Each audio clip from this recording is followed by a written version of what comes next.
Governor Arif Muhammad Khan RSS സംഘടനയായ ഭാരതീയ വിചാര കേന്ദ്രത്തിന്റെ പിന്തുണ. അതെന്താണ് അങ്ങനെ എന്നല്ലേ? ഭാരതീയ വിചാര കേന്ദ്രം RSS സംഘടനയാണ് എന്ന് എല്ലാവർക്കും അറിയാം. ഗവർണർ ആരിഫ് മുഹമ്മദ് ഖാനും RSSകാരനാണ് എന്ന് അദ്ദേഹം തന്നെ പറഞ്ഞിട്ടുണ്ട്. RSSന്റെ തലവൻ മോഹൻ ഭഗവതിനെ കാണാൻ തൃശ്ശൂരിൽ പോയി 3 മണിക്കൂർ കാത്തുനിന്ന കേരളത്തിലെ ഗവർണറെ നാം കണ്ടതാണ്. ഒരു ഭരണഘടനാ പദവി വഹിക്കുന്ന ആൾ ഒരു ഭരണഘടനാ പദവിയും വഹിക്കാത്ത ആളെ 3 മണിക്കൂർ കാത്തിരിക്കുക എന്നൊക്കെ പറഞ്ഞാൽ അത് കേരളത്തെ തന്നെ അപമാനിക്കുന്നതാണ്, രാജ്ഭവനെ അപമാനിക്കുന്നതാണ്, ഗവർണർ പദവി തന്നെ അപമാനമാണ്. അതാണ് നാം കണ്ടത്. അന്നത് വലിയ ചർച്ചയാകുകയും വാർത്തയാകുകയും ഒക്കെ ചെയ്തിരുന്നു. അതുകൊണ്ട് ഭാരതീയ വിചാര കേന്ദ്രം RSSന്റെ സംഘടന ഗവർണർക്ക് പിന്തുണ പ്രഖ്യാപിച്ച് രംഗത്ത് വരുന്നതിൽ എന്താണ് ഇത്ര കാര്യം എന്നല്ലേ? അതിൽ കാര്യമുണ്ട്. ആ പ്രസ്താവനയിൽ ചില കാര്യങ്ങൾ പറയുന്നുണ്ട്. നാളെ കേരളത്തിൽ നടക്കാൻ സാധ്യതയുള്ള കാര്യങ്ങളാണ് ആ പ്രസ്താവനയിൽ പറയുന്നത്. ഭാരതീയ വിചാര കേന്ദ്രമാണ് പറയുന്നത്. RSSന്റെ സംഘടനയാണ്. ഗവർണർ RSSകാരനാണ്. BJP ആണ് കേന്ദ്രം ഭരിക്കുന്നത്. BJP ആണ് കേന്ദ്രം ഭരിക്കുന്നത് എങ്കിലും RSS ആണ് കാര്യങ്ങൾ നിയന്ത്രിക്കുന്നത് എന്ന് എല്ലാവർക്കും അറിയാം. അതുകൊണ്ട് തന്നെ ഈ പ്രസ്താവനയ്ക്ക് വളരെ പ്രാധാന്യമുണ്ട്. മാതൃഭൂമിയിലാണ് പ്രസ്താവന വന്നിരിക്കുന്നത്. അതിങ്ങനെയാണ്: രാജ്ഭവൻ മുതൽ വിമാനത്താവളം വരെയുള്ള യാത്രാമധ്യേ ഗവർണർ ആരിഫ് മുഹമ്മദ് ഖാനെ SFI പ്രവർത്തകർ 3 വെച്ച് തടയാനും കയ്യേറ്റം ചെയ്യാനും ശ്രമിച്ച സംഭവം പ്രതിഷേധാർഹമാണെന്ന് ഭാരതീയ വിചാര കേന്ദ്രം. ഭരണഘടനാ പദവിയുള്ള ഗവർണറുടെ സുരക്ഷാ കാര്യത്തിൽ പാലിക്കേണ്ട ഔദ്യോഗിക നിബന്ധനകൾ ഉണ്ടായിട്ടില്ല. ഇതിനു ബന്ധപ്പെട്ടവർ ഉത്തരം പറയേണ്ടതുണ്ട്. ഗവർണർക്ക് പോലും സംസ്ഥാനത്ത് ഭയം കൂടാതെ സഞ്ചരിക്കാനാവാത്ത സാഹചര്യം ക്രമസമാധാനവും നിയമവാഴ്ചയും അവതാളത്തിലായതിൻ്റെ സൂചനയാണെന്ന് ഭാരതീയ വിചാര കേന്ദ്രം ഡയറക്ടർ R സഞ്ജയൻ പറഞ്ഞു. സ്വതന്ത്ര നിലപാടെടുക്കുന്നവരെയും തങ്ങൾക്ക് വിരോധമുള്ളവരെയുമൊക്കെ തെരുവിൽ നേടാൻ അനുയായികളെ പറഞ്ഞുവിടുന്നവരുടെ മനസ്ഥിതി നിന്ദ്യമാണ്. എന്തൊക്കെയാണ് പറയുന്നത്?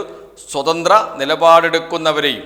ആരാണ് സ്വതന്ത്ര നിലപാടെടുക്കുന്നത്? ഗവർണറാണ് എന്നാണ് ഭാരതീയ വിചാര കേന്ദ്രം പറയുന്നത്. ഗവർണറുടെ നടപടികളെല്ലാം സ്വതന്ത്രമാണ്, നല്ല തീരുമാനങ്ങളാണ് എന്ന് പറയുന്നു ഭാരതീയ വിചാര കേന്ദ്രം. അപ്പോൾ തന്നെ മനസ്സിലായല്ലോ എന്താണ് ഗവർണറുടെ നിലപാട് എന്ന്.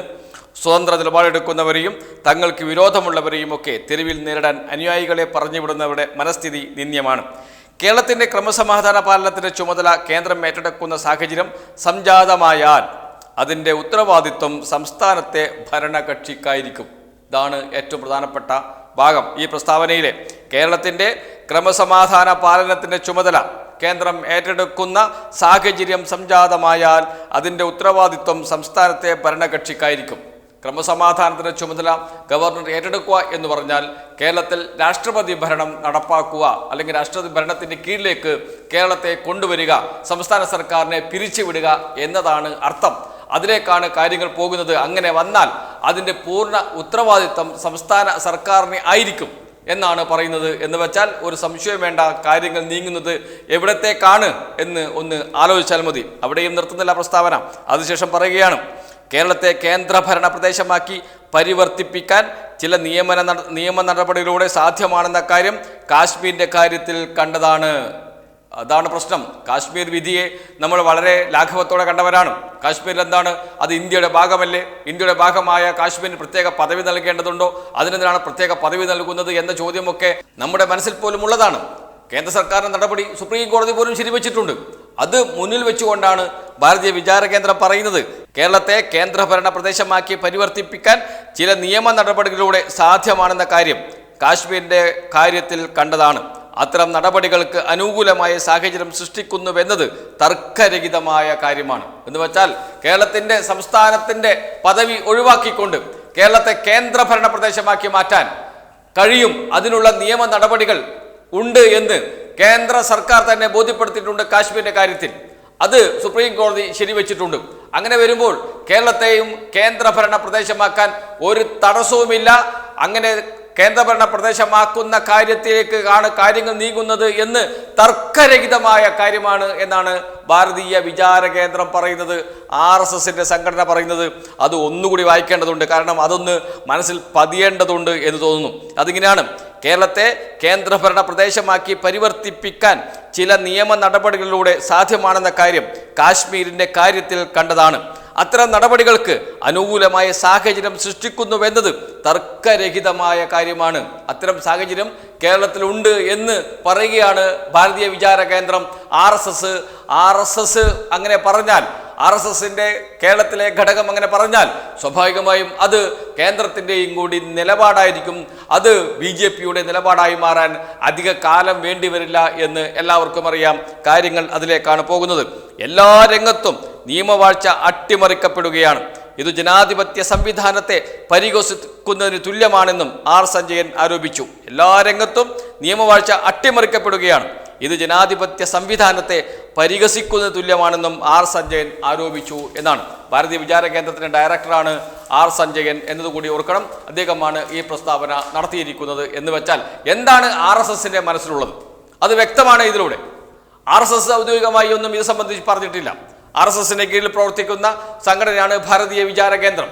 അതുകൊണ്ട് തന്നെ അതിന്റെ ഡയറക്ടർ ഇത്തരമൊരു പ്രസ്താവനയുമായി രംഗത്ത് വരണമെങ്കിൽ അത് RSSന്റെ തീരുമാനപ്രകാരമായിരിക്കണം. RSS എന്ന് പറഞ്ഞാൽ ഒരു കേഡർ സംവിധാനത്തിലൂടെ പ്രവർത്തിക്കുന്ന ഒരു സംഘടനയാണ് എന്ന കാര്യത്തിൽ ആർക്കും സംശയമില്ല. CPMനെ പോലെ തന്നെ ഒരു കേഡർ സ്വഭാവമുള്ള സംഘടനയാണ് RSS. അതുകൊണ്ട് അതിൽപ്പെട്ട ഏതെങ്കിലും ഒരു സംഘടന വെറുതെ ഒരു പ്രസ്താവന ഇറക്കാൻ കഴിയുമെന്ന് തോന്നുന്നില്ല.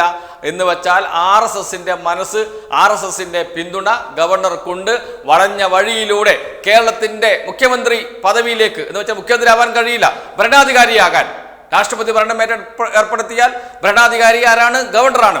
അങ്ങനെ കേരളത്തിന്റെ ഭരണാധികാരിയാകാൻ ഉള്ള തയ്യാറെടുപ്പ് നടത്തുകയാണ് നമ്മുടെ ആരിഫ് മുഹമ്മദ് ഖാൻ ചെയ്യുന്നത്.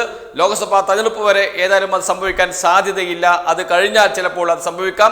കേന്ദ്രത്തിൽ BJP തന്നെയാണ് വീണ്ടും അധികാരത്തിൽ വരുന്നത് എങ്കിൽ കേരളത്തിൽ രാഷ്ട്രപതി ഭരണം ഏർപ്പെടുത്തും. ആ രാഷ്ട്രപതി ഭരണത്തിലൂടെ കേരളത്തിൽ BJPക്കും RSSനും അവരുടെ സ്വതന്ത്ര പ്രവർത്തനം നടത്താൻ കഴിയുമെന്നാണ് അവർ വിശ്വസിക്കുന്നത്. ക്ഷേത്രങ്ങളെ കൈപ്പിടിയിൽ ഒതുക്കുക എന്നത് അവരുടെ എല്ലാ കാലത്തെയും അജണ്ടയാണ്.